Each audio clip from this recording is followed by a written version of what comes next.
하나님 말씀 보겠습니다. 하나님 말씀은 이사야서 62장입니다. 나는 시온의 의가 빛같이 예루살렘의 구원이 횃불같이 나타나도록 시온을 위하여 잠잠하지 아니하며 예루살렘을 위하여 쉬지 아니할 것인즉 이방 나라들이 내 공의를 뭇 왕이 다 내 영광을 볼 것이요 너는 여호와의 입으로 정하실 새 이름으로 일컬음이 될 것이며 너는 또 여호와의 손에 아름다운 관 내 하나님의 손에 왕관이 될 것이라.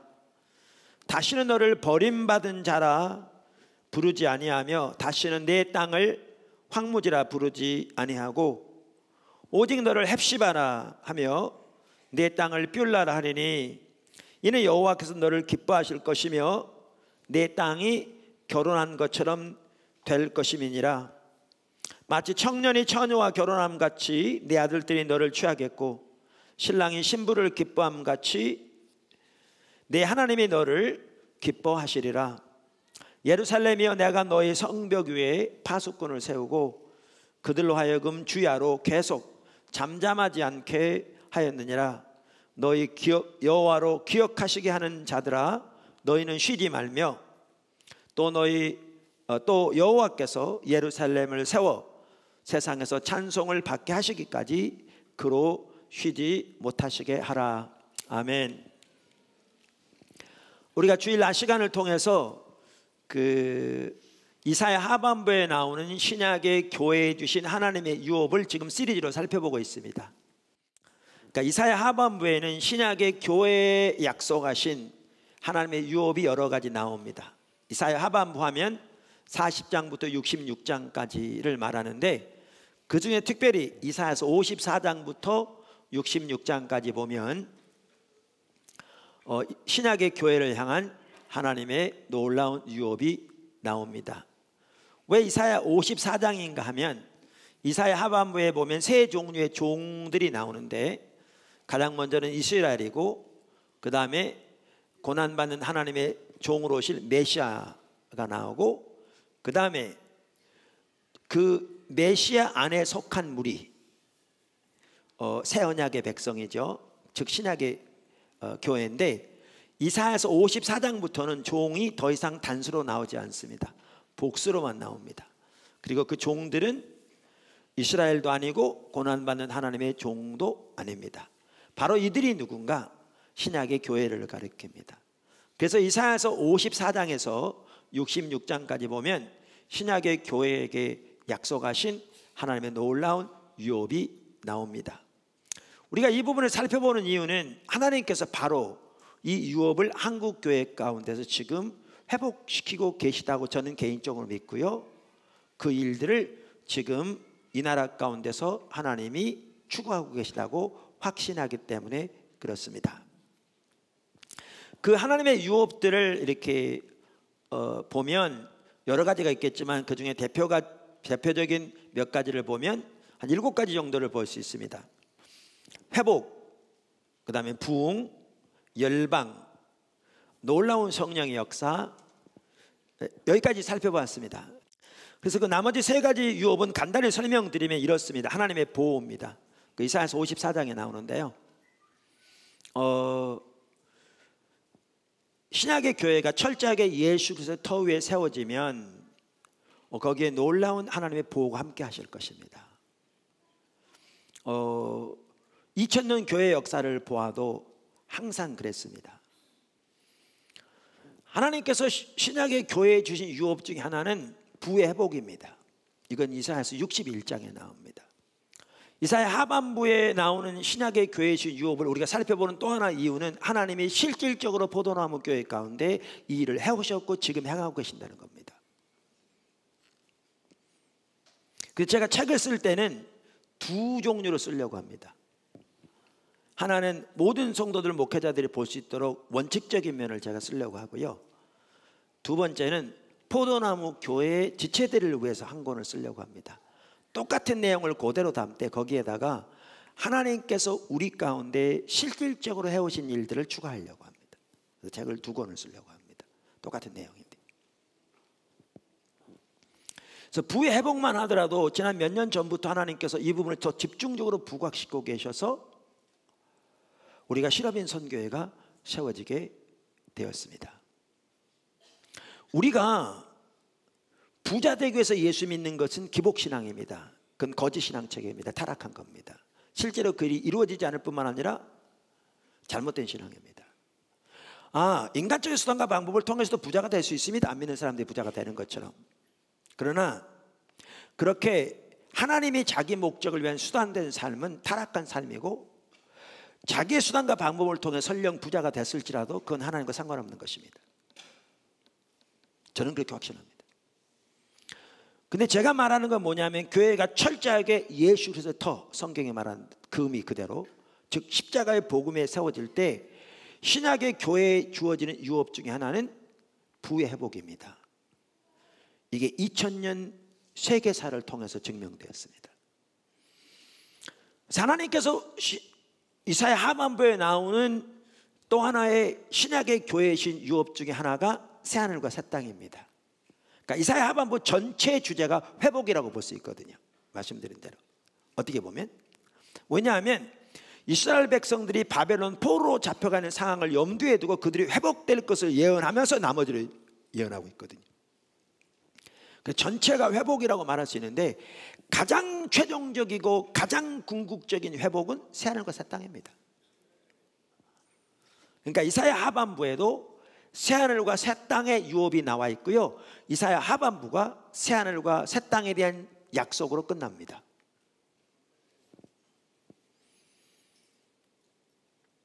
그런데 사실 그렇습니다. 한 가지만 언급하자면, 새하늘과 새 땅만 하더라도요, 가장 궁극적이고 가장 최종적인 회복인데, 그 새하늘과 새 땅의 가장 핵심적인 요소는 영원한 생명도 아니고요, 부활의 몸도 아닙니다. 새하늘과 새 땅의 가장 핵심적인 요소는 사탄과 죄가 불못에 던져져서 더 이상 그것들이 존재하는 것도 아니고요, 죽음이 불못에 던져져서 더 이상 죽음이 존재하는 것도 아닙니다. 새하늘과 새 땅의 가장 핵심적인 요소는 거기에는 병도 없고 황금길을 걷는 것도 아닙니다. 새하늘과 새 땅의 가장 핵심적인 요소는 하나님이 하나님의 백성들 가운데 함께하는 겁니다. 이게 요한계시록 21장에도 명백하게 나옵니다. 다시 말하면 하나님과의 친밀한 교제가 가장 핵심입니다. 예수님께서 다시 오시면 요한일서 3장에 우리가 예수님의 영광을 보되 있는 모습 그대로 얼굴과 얼굴을 대하여 그분을 보게 될 것이라고 말했는데, 하나님의 장막이 하나님과 함께 계셔서 하나님 백성들이 하나님의 영광을 있는 모습 그대로 보며 그분과 교제하는 것이 새하늘과 새 땅에 있어서도 가장 핵심적인 요소입니다. 그래서 그분께 가장 온전한 예배가 드려질 겁니다. 요한계시록 4장과 5장이 말한 것처럼. 그리고 다른 나머지 모든 것들은 한편으로는 부수적인 것들입니다. 그래서 이사야 하반부에는 이처럼 신약의 교회에 약속하신 놀라운 유업이 나와 있습니다. 자, 그런데 이사야 하반부에 특별히 이사야서 54장에서 66장을 보면 하나님이 이 놀라운 일을 이루시되 하나님의 백성들에게 하라고 명령하신 중요한 몇 가지 요소가 나옵니다. 특별히 제가 보기엔 세 가지 요소가 나옵니다. 하나님의 부흥은 전적인 하나님의 주권적인 역사입니다. 그런데 그럼에도 불구하고 하나님의 부흥이 임하기 위해서 하나님의 백성들이 해야 할 중요한 요소들이 있습니다. 성경 여기저기 나오고요, 2000년 교회 역사를 연구해 봐도 볼 수 있습니다. 그래서 많은 요소들이 있을 수 있는데, 제가 말하는 것은 이사야 하반부에 나오는, 특별히 이사야서 54장부터 66장 사이에 나오는 이 놀라운 하나님의 유업이 주어지기 위해 하나님의 백성들이 해야 할 요소 몇 가지가 나오는데 그 부분을 살펴보려고 합니다. 그 부분이 크게 세 가지가 있다고 저는 보는데 그 중에 하나를 오늘 살펴보려고 합니다. 그게 회복과 부흥을 위한 기도입니다. 회복과 부흥을 위한 기도입니다. 이걸 다른 말로 중보기도라고도 할 수 있습니다. 자, 첫 번째, 기도의 중요성. 이렇게 하나님께서 하나님의 놀라운 역사를 이루실 때 한 가지 중요한 부분이 기도인데, 우리가 하나님께서 일하시는 패턴을 보면 기도의 중요성을 더 선명히 볼 수 있습니다. 제가 쓴 책 중에 중보기도라는 책이 있습니다. 제가 빠른 시일 내에 그거를 수정해서 수정판을 내놓으려고 합니다. 좀 더 여러분이 쉽게 이해될 수 있도록, 좀 더 이렇게 기도하는 데 도움이 될 수 있도록 하려고 합니다. 근데 그 중보기도 책에 보면 이게 나오는데요, 성경에 보아도 그렇고 2000년 교회사를 보아도 그렇고 하나님이 하나님의 일을 이루실 때 하나의 패턴이 있는 걸 볼 수 있습니다. 하나의 패턴이. 그리고 그 패턴이 반복됩니다. 그걸 요약하면 다음과 같습니다. 네 가지로 요약할 수 있는데요. 첫째, 하나님이 하나님의 때에 하나님의 일을 이루신다. 하나님이 하나님의 때에 하나님의 일을 이루신다. 자, 부흥 보십시오. 학자들이 동의하듯이, 물론 그렇게 이해하지 않는 분도 있지만 대부분은 그렇게 동의합니다. 특별히 뭐죠? 개혁주의 신앙을 가진 분들은 더 그렇게 이해합니다. 저도 거기에 동의하는데요. 부흥만 하더라도 어느 사건 못지않게 전적인 하나님의 주권적인 역사입니다. 그러니까 뭐냐면 하나님이 하나님의 때의 부흥을 보내십니다. 그러니까 우리가 준비한다고 부흥이 오지 않습니다. 부흥은 하나님의 때에 옵니다. 그러니까 성경에 보면 하나님의 소중한 일들은 다 하나님이 하나님의 때에 하셨습니다. 그래서 하나님이 주권적인 하나님임을 반복적으로 나타내십니다. 근데 두 번째, 이게 있습니다. 하나님이 때가 되면 하나님이 기도하는 자들을 세우십니다. 하나님이 때가 되면 하나님이 기도하는 자들을 세우십니다. 세 번째, 그들이 밤낮으로 하나님의 약속을 붙잡고 기도합니다. 하나님 뜻이 이루어지도록. 그들이 밤낮으로 하나님의 약속을 붙잡고 기도합니다. 네 번째, 하나님이 그들의 기도를 들으시고 역사하십니다. 그러니까 하나님이 하나님의 일을 이루실 때마다 이 패턴이 있는 걸 볼 수 있습니다. 자, 보세요. 출애굽 사건 정확하게 이렇게 일어났습니다. 바벨론 포로에서 이스라엘 백성들이 돌아온 거예요. 정확하게 이 패턴이 일어났습니다. 예수님이 이 땅에 오신 거예요. 정확하게 이 패턴을 따라 일어났습니다. 부흥의 원조라고 할 수 있는 그 오순절 사건이 정확하게 패턴을 따라 일어났습니다. 그리고 2000년 교회 역사에서 하나님의 부흥이 올 때마다 정확하게 이 패턴대로 부흥이 왔습니다. 그래서 여기에 보면 기도의 중요성을 볼 수 있습니다. 그러니까 하나님께서 하나님의 때, 하나님의 뜻과 계획을 이루시되 때가 되면 그것을 위해 기도할 사람들을 세우시고 그들의 기도를 들으시고 하나님이 역사하시기 때문에 하나님의 유업이 이 땅에 임하는 데 있어서 한 가지 우리들이 반드시 해야 할 중요한 요소가 뭐냐? 기도입니다. 그것을 저는 회복과 부흥을 위한 기도라고 말씀드립니다. 할렐루야. 자, 그래서 아까 제가 뭐라고 말씀드렸냐면 성경 전체의 패턴이 나오는데 오늘 이사야 하반부에 나오는 하나님의 유업도 정확하게 그렇게 일어났다. 그러면서 이사야서 62장에 이렇게 이 하나님의 유업을 이루시기 위해서 기도하는 자들을 세우실 것을 말씀하고 계신다. 살펴봤습니다. 자, 그러면 이사야 하반부만 하더라도 세 가지 종류의 약속이 들어있잖아요. 가장 먼저 뭐예요? 바벨론 포로에서 돌아올 사건. 그 다음 뭐예요? 고난받는 하나님의 종으로 오실 메시아의 이 땅에 오신 그분을 통해서 인류의 구속이 이루어질 것. 마지막으로 신약의 교회에 대한 약속. 그럼 보십시오. 이 세 사건 다 요대로 이루어졌습니다. 이 세 사건 다. 자, 보시면 바벨론 포로에서 회복되어진 것도 마찬가지였습니다. 간단히 보시면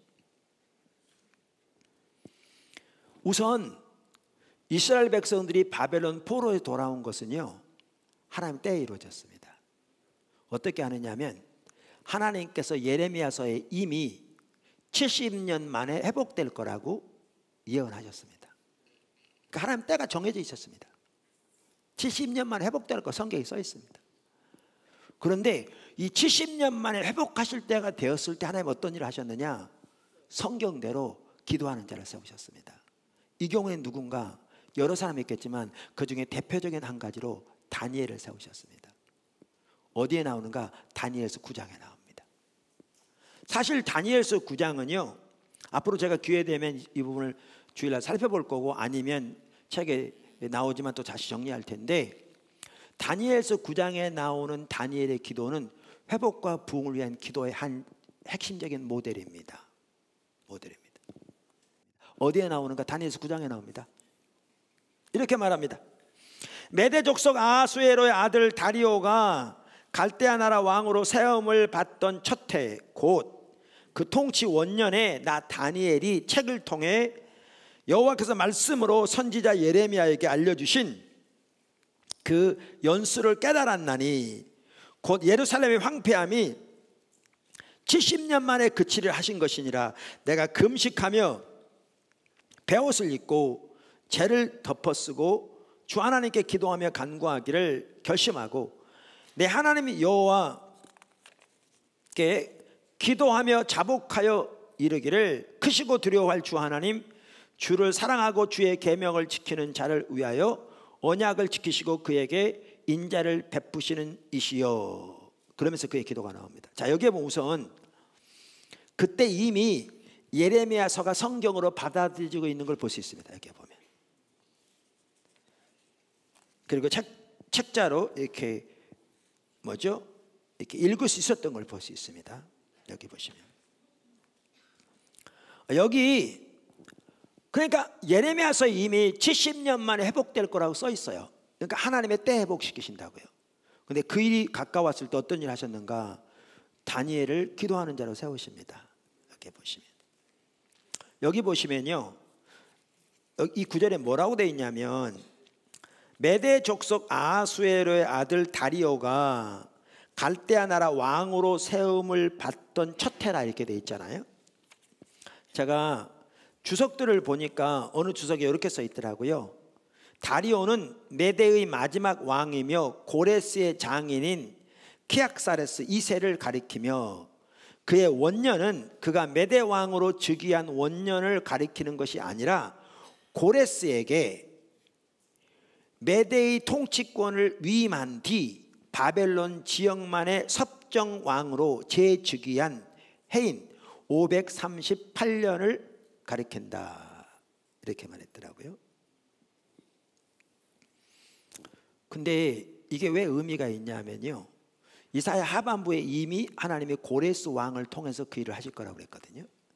근데 고레스 왕이 통합 바사국의 왕으로 된 원년에 이 칙령을 내려서 이스라엘 백성들로 하여금 예루살렘으로 유다로 돌아가서 예루살렘 성전을 짓도록 허락하거든요. 그리고 느부갓네살 왕이 빼앗아 왔던 그 모든 기물들을 돌려주거든요. 근데 그게 몇 년이었냐면요, 똑같은 538년이에요. 그럼 여기 보시면 다니엘이 기도했을 때는 이 일이 안 이루어진 걸 볼 수 있어요. 왜냐하면 이루어졌다면 이렇게 기도하지 않았겠죠. 하나는. 그 다음에 다니엘의 기도 마지막에 보면 21하루가 되는 날 천사가 와서 다니엘에게 하나님이 그의 기도를 응답했다고 말씀하세요. 그리고 앞으로 일어날 계획들을 말씀하세요. 그런데 그렇게 말씀하셨는데 역사적으로 보면요, 그해 하나님이 일을 이루신 걸 볼 수 있어요.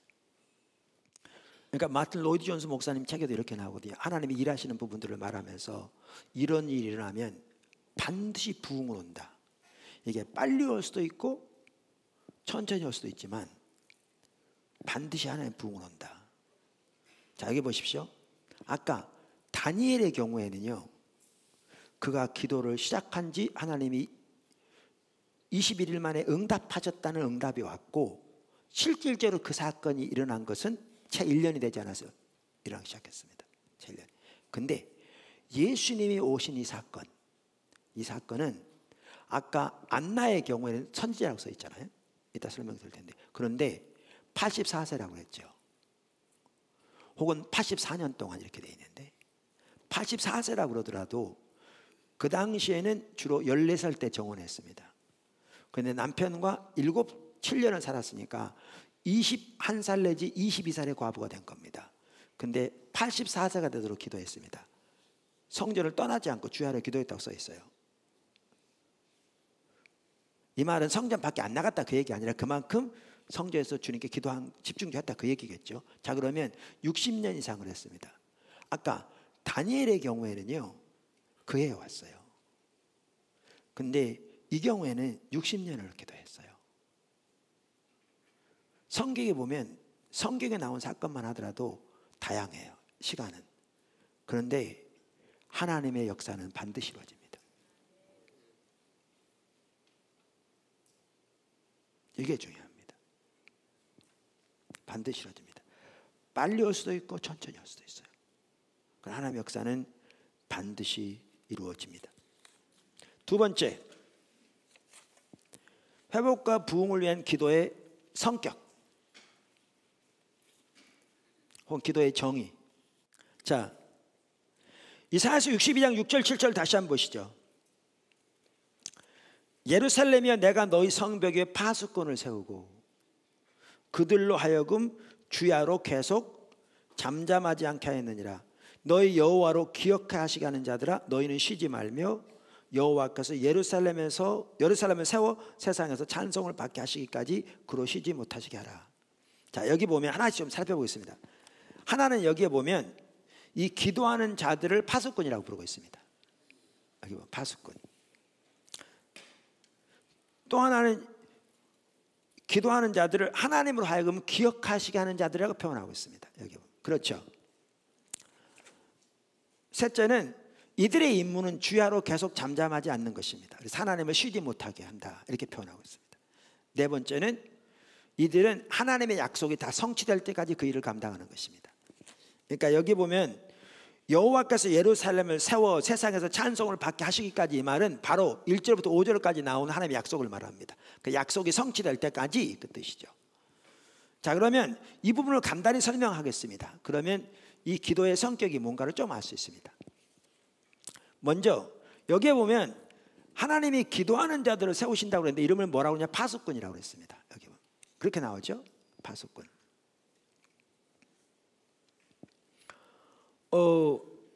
성경에서 여기 파수꾼이라는 말은 구약 성경 같은 경우에서는요, 많은 경우에 영적인 눈을 가지고 먼 미래를 예견하는 선지자들을 가리킵니다. 파수꾼은. 그래서 이사야서 21장 6절 12절, 예레미야 6장 17절, 에스겔서 33장 2절에서 6절 등 보면 알 수 있습니다. 그래서 에스겔서에 보면 하나님은 에스겔을 파수꾼이라고 부릅니다. 3장 17절, 33장 7절 등에 보면, 그러니까 일반적으로 제사장은 하나님을 대표해서 사람들을 대표해서 하나님 앞에 서는 사람이 제사장이고요, 선지자는 하나님을 대표해서 사람들 앞에 서는 겁니다. 그러니까 하나님과 친밀한 관계에서 그 시대를 향한 하나님의 백성들을 향한 하나님의 메시지를 받아 그들에게 선포하는 자들이 선지자들입니다.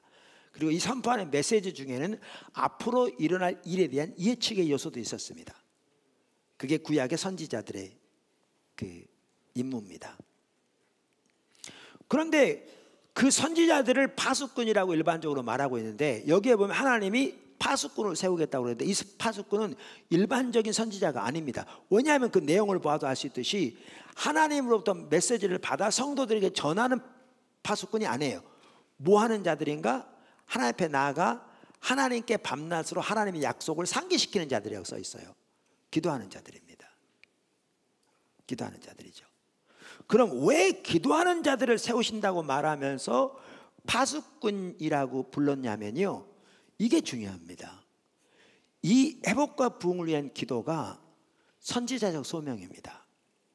다시 말하면 이 기도는 하나님과의 친밀한 교제 가운데서 하나님의 뜻과 의중을 발견하고 그 하나님의 뜻이 이루어지도록 기도하는 기도입니다. 파수꾼이라고 불렀잖아요. 다시 말하면 이 사람은 하나님과 친밀한 교제 가운데서 하나님이 보이신 하나님의 약속을 붙잡고 그 약속이 성취될 때까지 하나님께 그 약속을 상기시키는 자들입니다. 상기시키는 자들입니다. 자, 이렇게 파수꾼이라고 부르고 있고요. 그 다음에 이들은 뭐 하는 자들인가? 하나님을 기억하게 하는 자들이라. 다시 말하면 하나님께 상기시키는 자들이라 그 말이죠. 그걸 다른 말로 표현하면 하나님의 약속을 붙잡고 밤낮으로 하나님께 간구하는 자들입니다. 주야로 쉬지 않고 구한다는 말은 그만큼 간절한 기도를 말하고요. 언제까지? 그 약속이 성취될 때까지.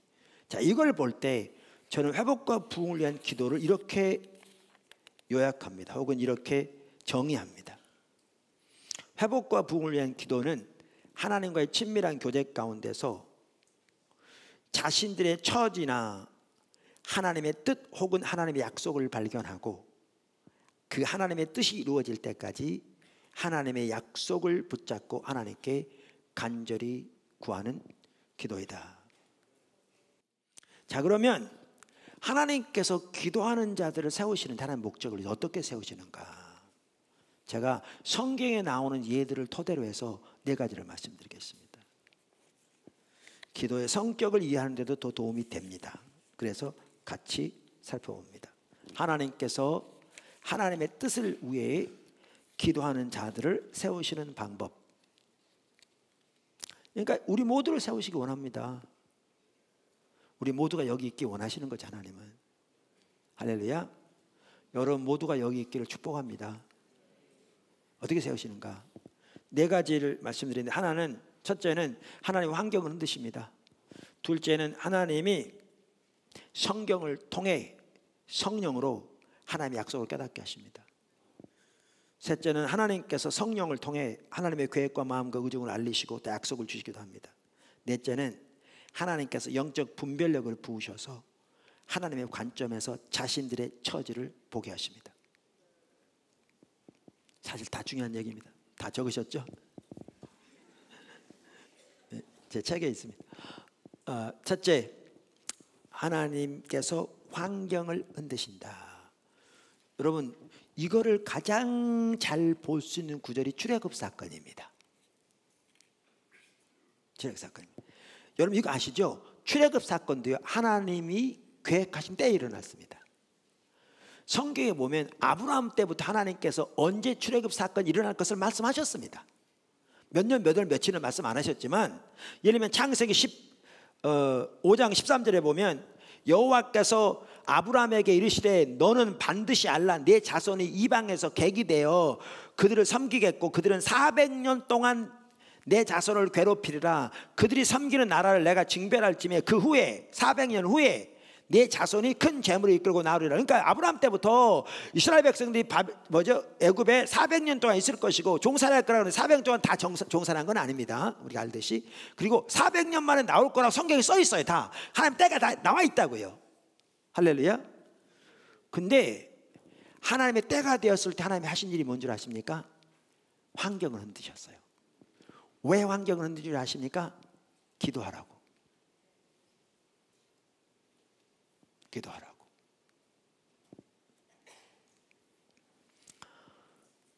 그러니까 시간이 지나면서 이스라엘 백성들이 점점 번성해지고 숫자가 많아지게 됐습니다. 그리고 왕조가 바뀝니다. 애굽에서 왕조가 바뀝니다. 그러면서 정치적으로 외교적으로 당연한 얘기겠죠. 이제 이스라엘 민족이 커지니까 부강해지니까 나라의 위협이 될 거잖아요. 그러니까 새로운 왕조가 와서 어떻게 했느냐, 이스라엘을 탄압하기 시작했어요. 그래서 남자아이들 태어나면 다 죽이겠어요. 그러니까 인종이 번식하는 거 막는 거죠. 그리고 노예로 삼고 노역을 더 심하게 하게 됐어요.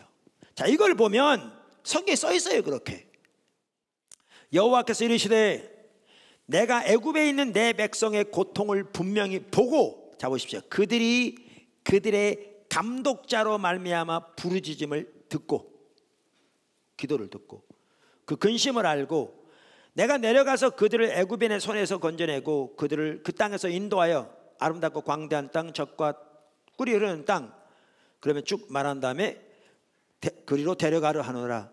이제 가라. 이스라엘 자손들의 부르짖음이 내게 달하고 애굽 사람들이 그들을 괴롭히는 확대도 내가 보았노니 이제 내가 너를 바로에게 보내어 너에게 내 백성 이스라엘 자손을 애굽에서 인도하여 내게 하리라. 보십시오. 하나님이 환경을 흔드시고요, 기도하게 하시고 그 기도를 듣고 역사하셨습니다. 하나님께서 기도하도록 세우시는 한 가지 방법이 뭐냐? 환경을 흔드시는 겁니다. 두 번째, 하나님이 성경을 통해 하나님의 약속을 깨닫게 하십니다. 이게 누구에게서 벌써 시작할까? 다니엘. 성경을 읽는 중에, 예레미야서를 읽는 중에 예루살렘의 황폐함이 70년 만에 그치리라는 하나님의 약속을 깨닫게 됩니다. 그걸 발견하게 됩니다. 그건 성령의 조명을 하신 거죠. 그걸 깨닫게 되자 이제 그때부터 그 기도가 나옵니다. 다니엘서 9장에 나오는 기도가 회복과 부흥을 위한 기도의 대표적인 본보기 중에 하나라고요. 우리가 말하는 그 기도가 나옵니다. 그 기도의 내용이. 앞으로 그 내용 기회 되면 살펴보겠습니다. 그렇게 하나님 앞에 기도로 나갑니다. 그랬더니 하나님이 그 기도를 들으시고 역사하십니다. 보십시오. 한 가지 방법이 뭐냐면 성경을 통해서 하나님의 약속을 깨닫게 하십니다. 이게 하나님이 때가 되었을 때, 그 약속을 이루실 때가 되었을 때 일들 하십니다. 뭐 하라고? 기도하라고. 세 번째, 하나님이 성령을 통해 하나님의 계획과 마음과 뜻과 의중을 알리시고 또 약속을 주시기도 합니다. 그 대표적인 예가 누구예요? 시므온과 안나입니다. 아까 시므온과 안나. 그러니까 아까 우리가 보았듯이 시므온은 의로운 사람이라 경건하여 이스라엘의 위로를 기다리는 자라. 안나도 예루살렘의 속량을 기다리는 자들과 함께. 아까 살펴봤잖아요. 그러면서 뭐라고 그래요? 거기 보면 성령이 그 위에 계시더라. 그가 주의 그리스도를, 하나님의 메시아를 보기 전에는 죽지 아니하리라는 성령의 지시를 받았더니, 성령께서 강력하게 그와 함께 하시는 사람이었는데 하나님의 약속에 기초해서 하나님의 약속을 발견할 뿐만 아니라 하나님과의 개인적인 관계에서 약속을 주신 거죠. 그리고 그 약속이 이루어지길 위해 기도하게 하신 겁니다. 몇 년 동안 했단 말은 안 나와요. 안나의 경우에 최소한 60년이 넘도록 기도한 겁니다. 뭐를 붙들고? 그 약속을 붙들고 예루살렘의 속량. 하나님이 때가 되면 하나님의 약속을, 그러니까 개인적으로 하나님 뜻을 알리시고 약속을 주시기도 합니다. 아까는 성경에 대한 약속을 깨닫게도 하시고 성령의 조명으로. 마지막으로 네 번째,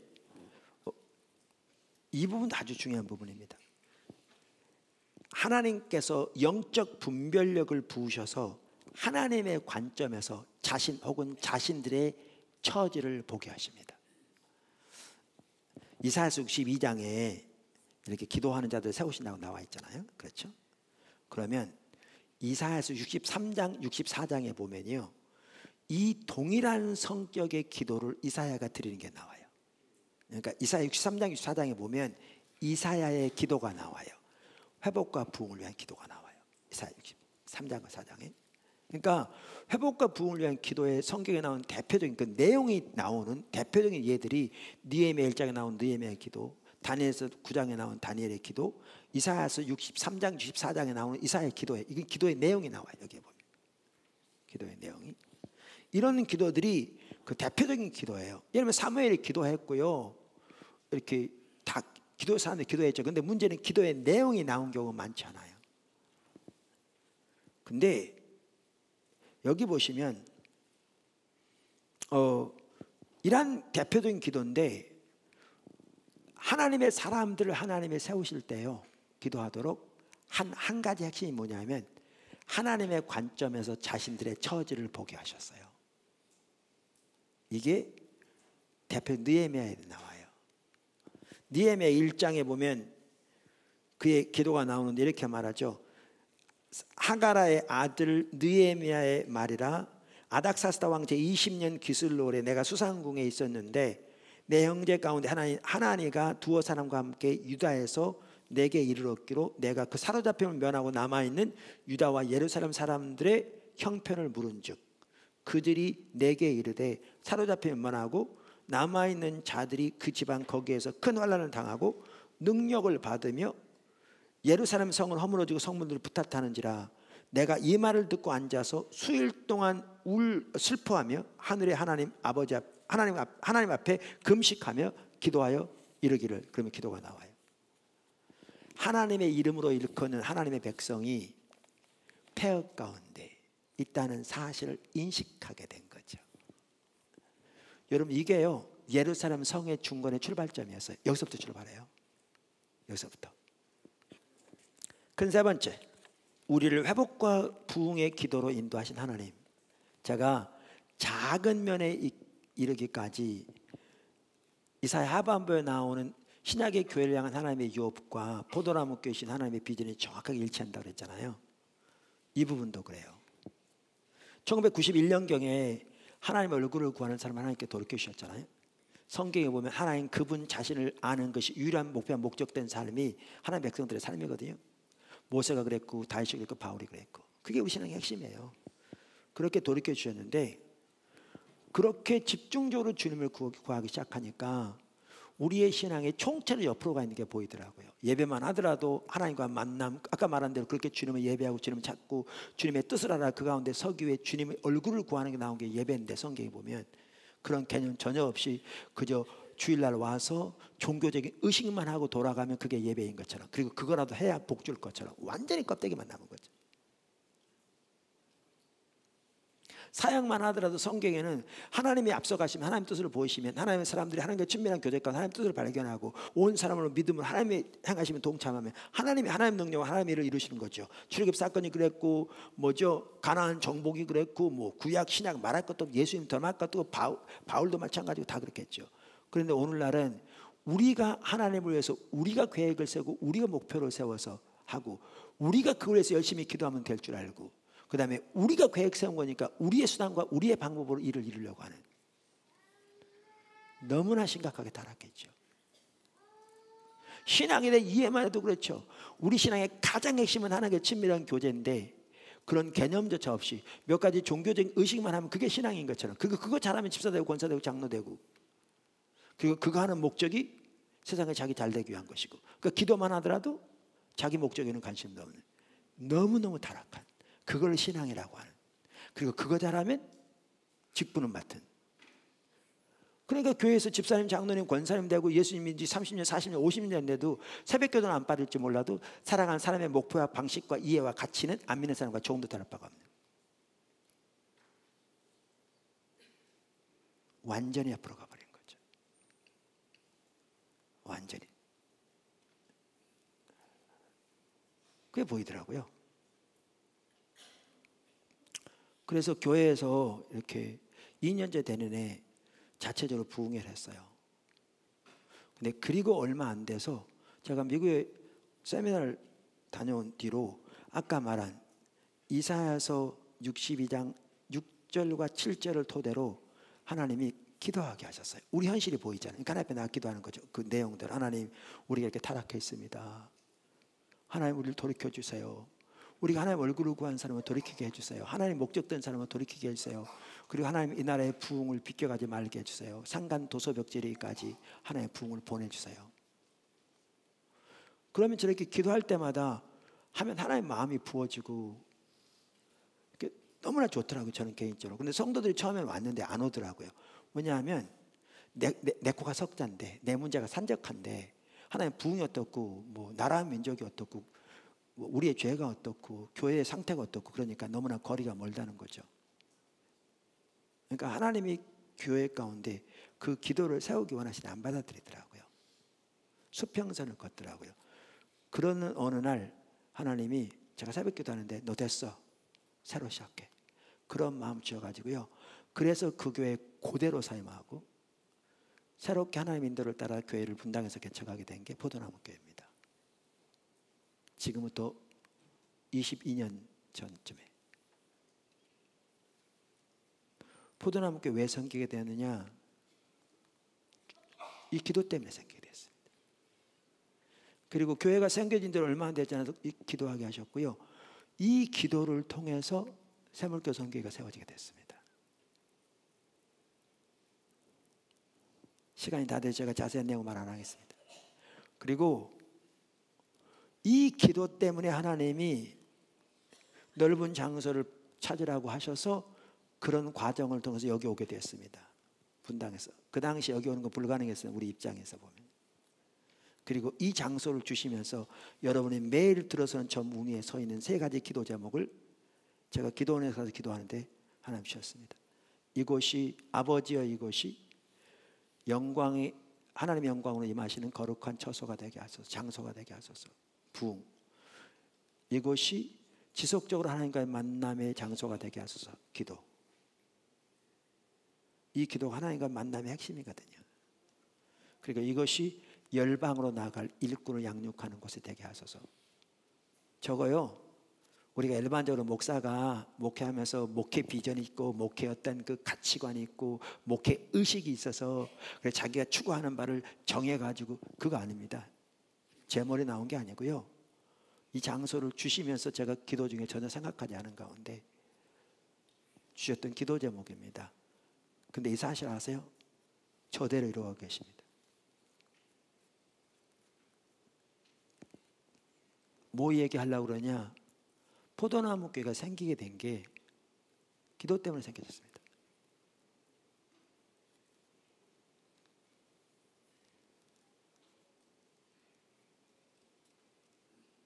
이사야서 62장 6절 7절의 기도 때문에 생기게 됐다고요.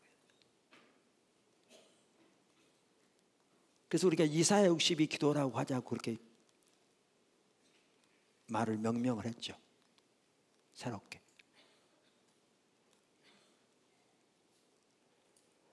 그리고 이 일은 뭐냐 하면 아까 나눈 것처럼 하나님이 이미 일하고 계신다는 것입니다. 그리고 우리가 그렇게 기도할 때 하나님의 뜻을 이루실 겁니다. 하나님은 하나님의 일을 이루시려고 할 때 기도하는 사람들을 세우시고 그들의 기도를 들으시고 역사하십니다. 하나님은 주권적인 하나님이기 때문에 하나님의 때에 하나님의 일을 이루실 겁니다. 그런데 하나님의 사람들에게 요구되는 것은 그 중에 하나 가장 핵심적인 교회가 십자가 복음에 서는 겁니다. 왜? 십자가 복음에 서질 때 유업이 주어지니까. 아울러 한 가지 하나님의 백성들에게 요구되는 하나의 핵심적인 역사가 그 하나님의 뜻이 이루어지도록 기도하는 것입니다. 구체적으로 말하면 이사야 하반부에 나온 하나님의 유업이 이 땅에 있는 모든 한국에 있는 모든 정통적인 교회 가운데 이루어지도록 기도해야 합니다. 여러분 신앙이 타락할수록 이단이 판치는 거 아십니까? 그럼 우리는 이단을 대적해야 합니다. 그러나 흑암만 싸운다고 흑암이 물러가지 않습니다. 빛이 들어오면 흑암이 떠나게 되어 있습니다. 역사적으로 보더라도 신앙이 타락할수록 이단이 판을 칩니다. 교회가 타락할수록. 교회가 왕성할수록 이단은 빛을 잃습니다.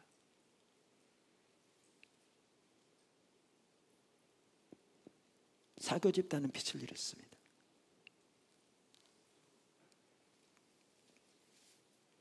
그래서 그렇게 하나님의 부흥이 임하도록 우리가 하나님의 유업이 주어지도록 기도해야 될 줄로 믿습니다. 기도하겠습니다.